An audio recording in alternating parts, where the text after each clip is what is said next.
તો smart city અમદાવાદમાં કેટલાક સ્થળે અંધેર નગરી જેવી સ્થિતિ સર્જાઈ છે। શહેરના પોશ વિસ્તારમાં જ સ્ટ્રીટ લાઇટ બંધ હોવાનું સામે આવ્યું છે। આનંદનગર પ્રહલાદનગરમાં સ્ટ્રીટ લાઇટ બંધ હાલતમાં છે। હરણ સર્કલ અને આસપાસના વિસ્તારોમાં લાઇટ્સ બંધ છે। સ્ટ્રીટ લાઇટ બંધ હોવાથી અકસ્માત સર્જાઈ શકે છે। રાહદારીઓ અને વાહન ચાલકોને લાઇટ ચાલુ કરવાની માંગ કરી છે તો ઇસ્કોન બ્રિજ જેવો અકસ્માત સર્જવાની ભીતિ છે। એએમસીનું લાઇટ વિભાગ શું કરે છે તે પણ એક સવાલ છે। સ્ટ્રીટ લાઇટ બંધ હોવાથી અકસ્માતનો ભય લોકોને સતાવી રહ્યો છે।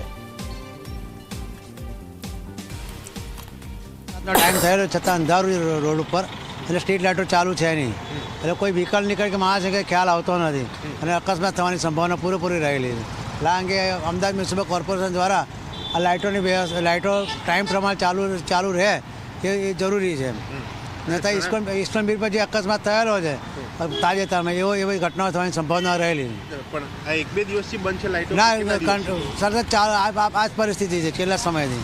શિયાળો શરૂ થયો તો એ પ્રમાણે ટાઈમ સેટ કર્યો એ લાઇટો ચાલુ કરવાના લોકોએ। ઘણા સમયથી લાઇટો બંધ હોય છે, ચાલુ બંધ થાય છે જોકે, અને આવતા જતામાં બહુ તકલીફ પડે અને વાહનોને બી આવવા જવામાં તકલીફ પડે। તો તમારે શું કોર્પોરેશનને શું કેવું છે કે આનું કંઈક સોલ્યુશન લાવવું જોઈએ તમારે।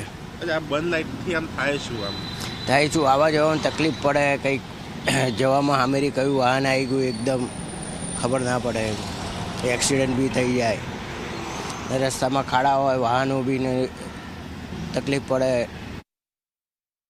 હું સવારે જીમમાં આવું છું એટલે જીમમાં આવતા ટાઈમે અહીંયા બધી લાઇટો બંધ હોય છે તો હું જનરલી જે કે આ રસ્તો બી ક્રોસ કરતો હોઉં તો જે વ્હીકલનું હેડલાઇટ ચાલુ હોય તો આપણને કદાચ ક્રોસ કરતા દેખાય, પણ જો કોઈ સાયકલ લઈને આવતું હોય કે તો એ અહીંયા રસ્તા ઉપર ના દેખાય જે માણસ હોય એ।